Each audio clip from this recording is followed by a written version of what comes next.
Bienvenue dans une nouvelle vidéo. Je vais vous parler de Cruzando et Limite. Un père envoie son fils désobéissant dans un internat spécial, le centre de torture, où on lui apprend à contrôler son agressivité. Le film commence avec le protagoniste adolescent, Frank, qui discute avec son meilleur ami et sa petite amie sur un chat vidéo. Il est devant l'ordinateur, boit de la bière et fume, quand soudain son père Louis entre dans la pièce. Il doit se lever tôt et le bruit fort l'empêche de dormir. L'adolescent se dispute pour faire partir le vieil homme, mais le père ne sort pas. Il essaie de parler à son fils pendant que ses amis attendent patiemment. Le matin, Luis, réveillé et irrité, se rend au travail pour gérer la boutique. Pendant ce temps, le fils fait la fête avec des amis, écoute de la musique, boit de l'alcool et caresse la jeune fille. Plus tard, le père est informé que Frank a abandonné l'école. Puis l'hôpital l'appelle et lui demande de venir chercher son fils, qui a été impliqué dans une bagarre. L'homme doit se rendre aux urgences, où les parents de NIGA, l'ami de Frank, attendent déjà. Ils disent que Frank a une mauvaise influence sur leur fils. Luis passe prendre son fils, et essaie de lui parler sur le chemin du retour. Mais dans le garage souterrain, son fils hurle, et veut partir. L'homme rattrape son fils, mais l'adolescent lui crie dessus et le bat, après quoi il s'enfuit. Le fils se rend dans une boîte de nuit avec des amis, danse, boit et sniffe des substances illicites. Un père allume seul les bougies sur un gâteau d'anniversaire. Son fils a 17 ans. Essayant de trouver un terrain d'entente avec son fils, Luis cherche sur Internet des moyens de communiquer avec les adolescents et tombe sur une publicité pour 5K, un programme de correction psychologique spécial pour les comportements agressifs. Des parents d'adolescents en difficulté partagent leur expérience sur les difficultés qu'ils ont eues à communiquer avec leurs enfants et sur la facilité avec laquelle ils l'ont fait par la suite. En regardant la vidéo, Luis ne se rend pas compte à quel point le temps passe vite. Et puis un Frank ivre entre au milieu de la nuit, titubant dans le couloir. Le garçon s'arrête devant la porte ouverte de la chambre de son père. Mais celui-ci éteint les lumières pour éviter une autre conversation désagréable. Le lendemain, Luis se rend à une présentation de la 5K, où il prononce un discours inspirant sur la façon dont la discipline permet d'inculquer aux enfants gâtés de vraies valeurs, et la détermination à réussir dans les affaires. En écoutant le discours, son fils est au téléphone en train de boire de l'alcool. La jeune fille prend ses distances avec Frank, et laisse entendre qu'il ne s'est rien passé de sérieux entre eux. Un Frank désemparé continue de déverser son chagrin. Et c'est ainsi que son père le surprend la nuit. La nuit, deux hommes spécialement formés traînent l'adolescent à moitié nu hors de sa chambre. Le garçon se défend, hurle et appelle son père, mais Louis a déjà préparé une valise avec ses affaires, et accompagne son fils à l'internat de la porte. Le garçon est mis dans un minibus, et emmené hors de la ville, où il est accueilli par Oscar, le gardien principal. L'homme est mécontent que le garçon soit pieds nus et à moitié nu. Les enfants sont censés être disciplinés et habillés. Et l'homme n'aime pas les menottes. Alors Oscar lui dit de les enlever. Frank prend ce geste pour un geste amical, et gronde le gardien. L'éducateur établit la hiérarchie sociale et tord le bras du gamin. Le plaque contre le mur et lui lit les règles de base, parmi lesquelles le silence respectueux en présence d'adultes est obligatoire. Le droit de parole est un privilège. Frank est coiffé, habillé en uniforme et emmené au groupe social. Des enfants avec des traces de sang sur le menton regardent le journal vidéo. Salue le nouvel arrivant avec un chant répété. Puis Frank essaie de parler à son voisin. Oscar appuie sur la touche pause, et les enfants se lèvent de leur siège et récitent le texte appris par cœur. Surpris par cette constance, le héros regarde autour de lui, réalisant que la discipline est stricte ici. Les autres activités quotidiennes comprennent des travaux d'intérêt général strictement réglementés, la collecte de vêtements et des déjeuners collectifs à la cantine. Frank observe attentivement ses nouveaux camarades de classe, essayant d'apprendre le texte des crises obligatoires. À la télévision, on leur montre des clips de psychologues qui leur martèlent les comportements acceptables. Parmi les éducateurs, on trouve également un homme appelé Nendo, qui est réprimandé par Oscar pour son apparence et pour le chewing-gum qu'il utilise, donnant ainsi un mauvais exemple aux élèves. Les adolescents parlent également à un psychologue, qui les interroge non seulement sur leurs peurs sous-jacentes, mais aussi sur leur relation avec leurs parents. Frank avoue que son père lui manque, mais il est attristé par le fait que Louis n'a jamais fait preuve d'amour parental, pas même pour sa mère, qui a abandonné la famille quand il était jeune. Le personnel enseignant de l'internat, dirigé par Oscar, discute de la prochaine journée de la liberté, une célébration au cours de laquelle les élèves peuvent montrer ce qu'est la vie en dehors de l'école. Nendo est nouveau, et ne comprend pas objet de la discussion. Alors il le taquine, ce à quoi il répond par un discours pathétique. Plus tard, à l'heure du déjeuner, Nendo passe sa colère sur l'un des élèves en lui écrasant le visage sur la table, tandis que les autres enfants se précipitent pour manger, faisant comme si de rien n'était. Au cours du processus éducatif, Nendo s'emporte et verse du gaz osmotique dans les yeux du garçon, ce qui déplaît au directeur de l'internat. Les parents riches ne paient pas pour que leurs enfants soient mutilés. Oscar parvient à étouffer l'affaire en donnant une légère réprimande à son subordonné, et en le frappant.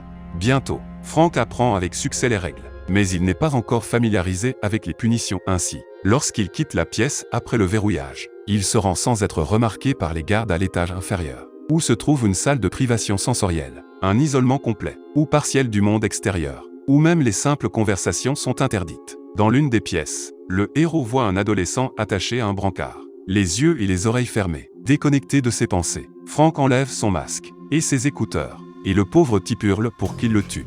Effrayé par cette réaction, Frank revient en courant, mais les gardes remarquent l'évasion de la chambre. Une alarme est donnée, une chasse est lancée contre lui, et le héros se cache dans un coin. Et quand un garde entre, le garçon se jette sur lui, et le bat violemment avant que des renforts ne le tordent. Oscar condamne tout le groupe à la punition pour cet acte. Les enfants sont placés face contre terre, le menton appuyé sur le sol, et pendant qu'ils restent immobiles, les gardiens allument de temps en temps les lumières, et la musique forte. Après avoir purgé sa peine, Frank marque son menton ensanglanté. Au même moment, les parents des enfants suivent leur propre programme de réhabilitation dirigé par le psychologue d'Elena. Louis leur dit qu'ils n'arrivent pas à trouver un terrain d'entente avec leur fils. Ce à quoi le médecin répond que le dialogue consiste à engager deux parties, et que non seulement les enfants doivent apprendre à écouter, mais que les parents doivent aussi s'impliquer dans leur vie. Elena cite Sandra et ses parents comme exemple de réussite. La jeune fille a terminé le programme. Les adultes parlent de la façon dont leur vie a changé depuis le retour de leur fille. Mais l'histoire se termine avec la jeune fille qui se pisse dessus, et sa mère qui l'emmène.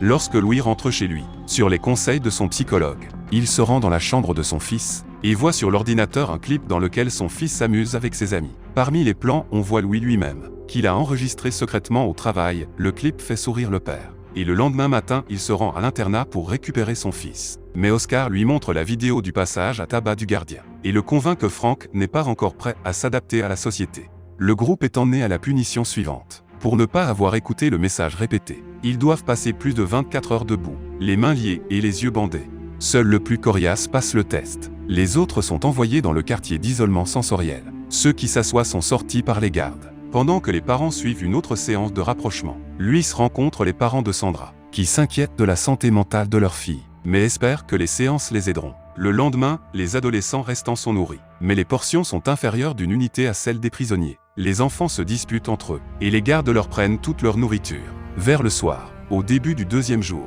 Elena arrive à la cage. La femme filme les garçons pour recueillir des preuves de la brutalité des méthodes du pensionnat. Nendo l'attrape et l'emmène à Oscar. Mais le chef ne voit rien de mal à divulguer des données. Toutes ces méthodes sont légales. Le troisième jour, Frank devient la dernière personne restante et reprend son emploi du temps normal. Pendant ce temps, Luis développe une relation chaleureuse avec la mère de Sandra. Ils déjeunent ensemble, et leur connaissance se transforme en intérêt romantique. Mais alors qu'elle embrasse Luis sur le parking, sa fille voit les vidéos de torture postées par Elena, incapable de supporter les souvenirs accumulés de cette expérience. La jeune fille se jette du toit sous les yeux de son père.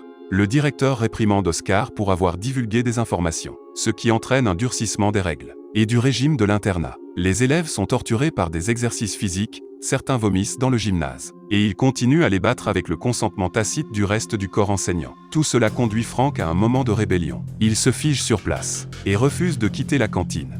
Oscar l'emmène dans un isolateur sensoriel, où le garçon est attaché et où ses yeux et ses oreilles sont couverts. Après un certain temps, le manque d'informations extérieures dans son cerveau commence à provoquer des hallucinations, des images du passé. Le tourment prend fin lorsque le jour de la liberté arrive. Des groupes d'hommes et de femmes se réunissent dans un gymnase pour danser une valse. Un Frank épuisé est également présent, mais il ne participe pas et observe depuis les coulisses. Assis sur une chaise, les élèves se divisent par deux et commencent à danser. Mais l'un des garçons, qui regarde Frank, qui a osé une rébellion ouverte, se fige. Son exemple est suivi par les autres. Malgré les cris et les coups d'Oscar, l'action est interrompue.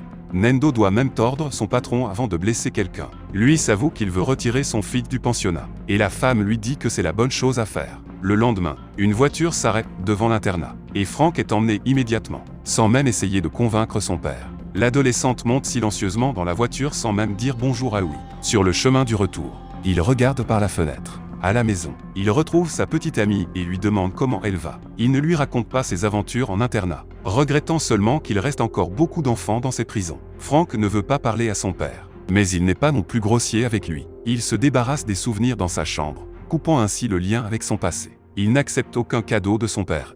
Pendant son temps libre, il crie par la fenêtre dans le vide pluvieux de la grande ville. Une fois dans la cuisine, il répète par réflexe un discours prononcé à l'internat, déclenchant un dialogue. Frank accusant son père de l'avoir délibérément livré à des sadiques pour le torturer. Louis s'insurge contre le fait qu'il a été trompé, puis prononce un monologue dans lequel il avoue à son fils qu'il a lui aussi du mal à l'élever seul, après que sa mère les a abandonnés, les jugeant tous deux inutiles. Lui aussi a du mal à l'admettre. Et son fils ne fait qu'aggraver la situation en rejetant la faute sur son père. Dans la scène suivante, il roule en silence dans la voiture jusqu'à la maison. Louis descend pour donner les papiers à ses hôtes. Du coin de l'œil, il ne voit pas qui c'est.